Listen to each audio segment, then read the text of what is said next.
So this is something interesting that I thought I should do a quick video to tell you all about. Something on LinkedIn basically alerted me to what's been going on. So you must have heard the story about the departure of Tulip Siddiq as Treasury Minister following corruption charges linked to Bangladesh.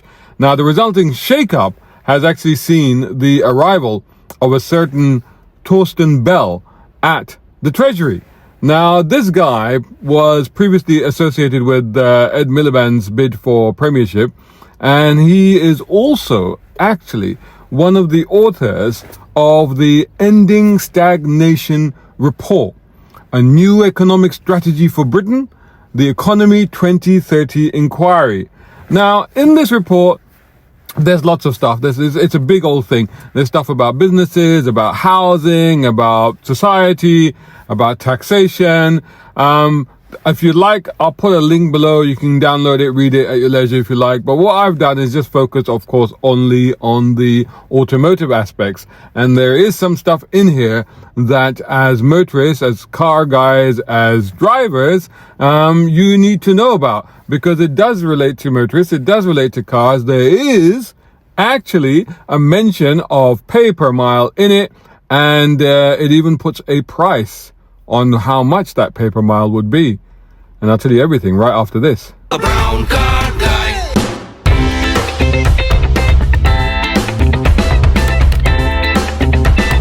Brown car guy.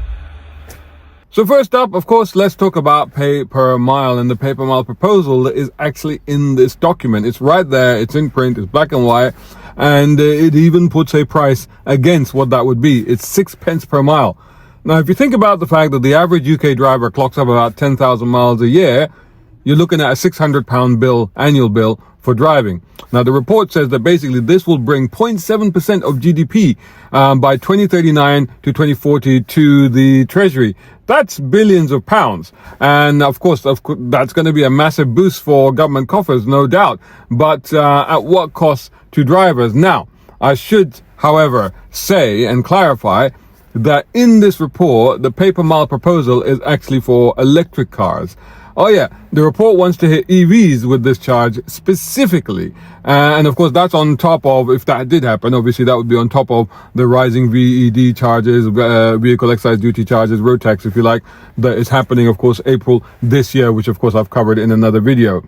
Though, the thing is, of course, that when pay per mile, I mean, it's almost inevitable that if a system as wide-ranging and complex as pay per mile is introduced to the process of driving, you can imagine that, okay, initially it might be introduced on EVs, but you can be sure that in very short order it will be expanded to cover other cars as well. I mean, that's almost inevitable.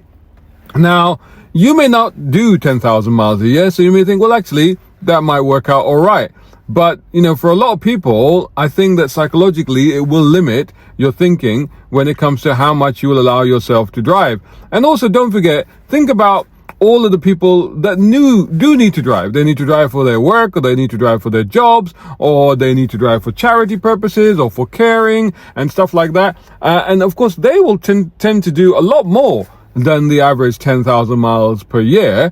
You could be talking closer to 100,000 miles a year. And if you're talking about, and if you have a diesel and stuff, I mean, in terms of petrol, that's perfectly doable. But in terms of the 6 pence per mile, so if you've decided, okay, you know what, I'm going to get an electric car, I'm going to do the right thing because that's what I've been told to do. And, I can charge at home. So I'm going to do that. So I've cut my costs there. But now I'm going to be hit by, well, if you're doing 100,000 miles a year, up to £6,000 a year.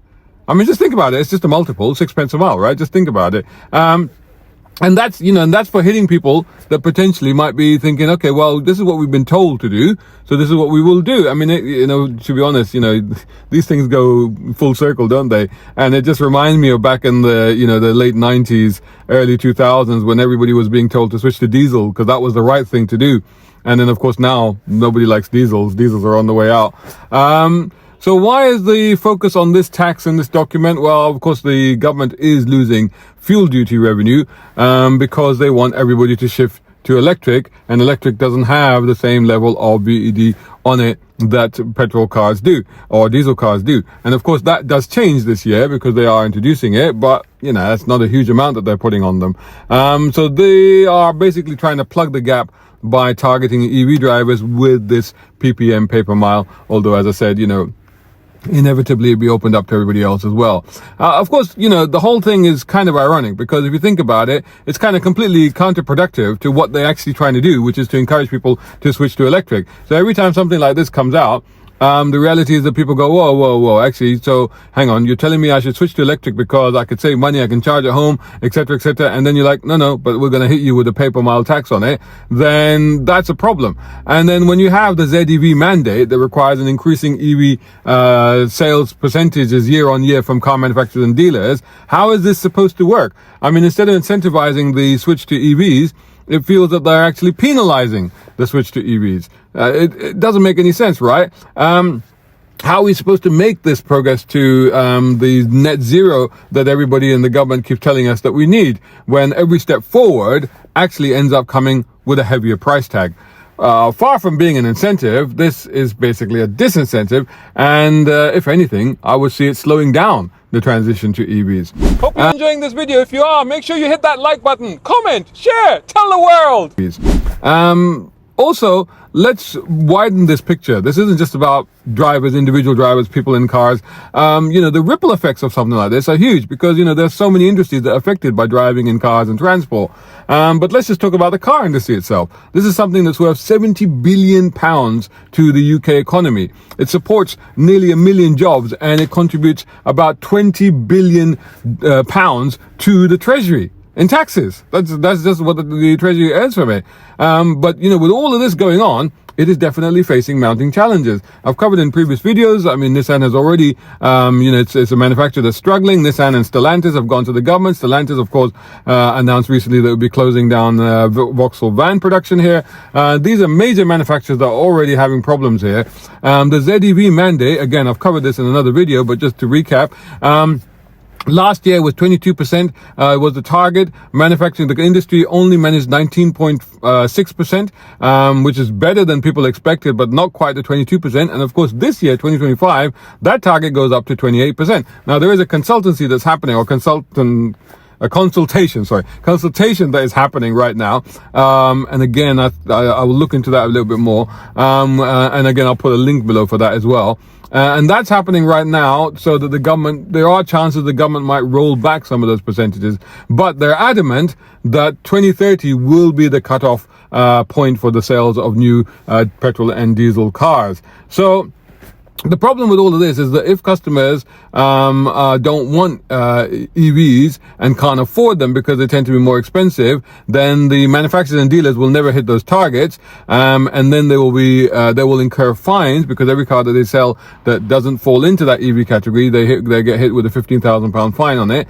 Then you're talking about car manufacturers, dealers going under. Basically, that's what's going to happen. And fewer sales means less investment in the industry, so job losses, manufacturers leaving the UK. Again, even within this report, the government, the proposal talks about protecting the car industry, but actually you can't, because if you're going to enforce these sort of policies and legislations, then inevitably you are basically killing the car industry. Almost, I think the phrase would be correct to say here, you'll be biting the hand that feeds you. Well, feeds you to the tune of £20 billion in this particular case. So the reality is that pay-per-mile taxes, rising VED, congestion charges, trading to EVs seen as an expensive option. The government doesn't seem to realize that these decisions aren't just hurting drivers, motorists, car buyers. They are hurting jobs, businesses, potentially the economy, and frankly themselves, you know, because of how people feel about these things. So the thing, though, however, to say is that this was a report. This wasn't a law or anything like that.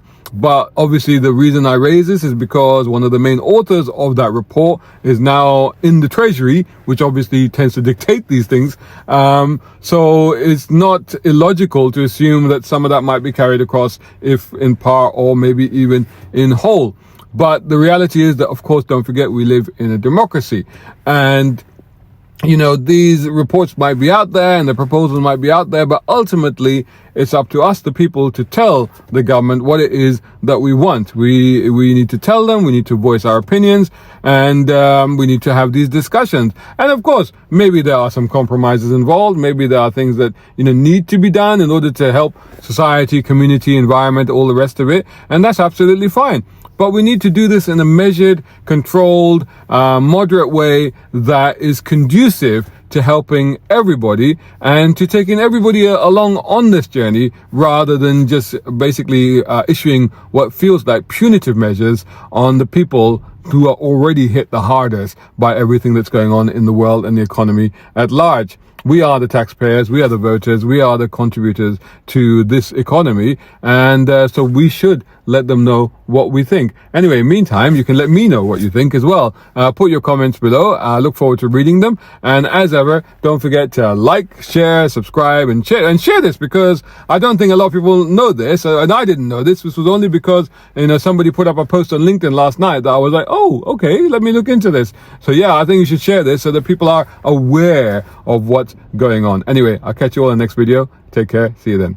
Hi guys, I've been writing. This is my first book, a novel, an all-out action thriller, and this one is a collection of 13 stories I've written over the course of 2 decades. The Ulysses Files and The Quantum Races by BC Guy are out now on Amazon.com. Shout out time, guys. Thank you so much. Hey, if you enjoy my content, why not get involved? Buy me a coffee. You can do that at either of these links. Or if you're watching on YouTube, buy me a thanks or take out a membership. It all helps. It really does.